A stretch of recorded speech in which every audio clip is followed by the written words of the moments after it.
Koma Aryaga zonasına kiruvchi 6 komanda 180 qatnashuvchining borisida yüzü kostyumlaridan, tilaklari ise jinyu. Men Yo'g'on Shishma rayonidan Nurlatda to'yga topqir, Big Ushli berida birinchi o'rin yo'llarga tilim, shulayda kundashlarim kechdi. Tatariston Yangi G'asr Respublika ijtimoiy harakati o'tkazuvchi ochiq birinchilikka 2001-yilda tug'an ham 2011-yilga qadargi yosh o'smirlar yig'ildi. Qatnashuvchilar geografiyasi kengayib, uyushtiruvchilarni quvondira.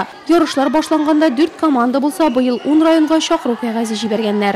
Количество участников растет. Qatnashuvchilar soni orta, bolalar bek qanoat. Bizning ijtimoiy harakat ishchanligining bir yo'nalishi shaxsan sport orqali yoshlarni o'stiruv. Ular fizik yoqdan nog'ay, ko'proq kishilar sportga tortilar.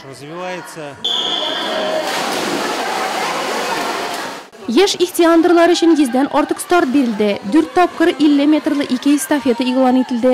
Olgan o'rinlarga qarab gumum komanda zachotida Nurlat rayoni birinchilikka chiqdi. Shista yüzücülari ikkinchi, Baliq bitasi sportchilari 3-o'rin yo'lladi.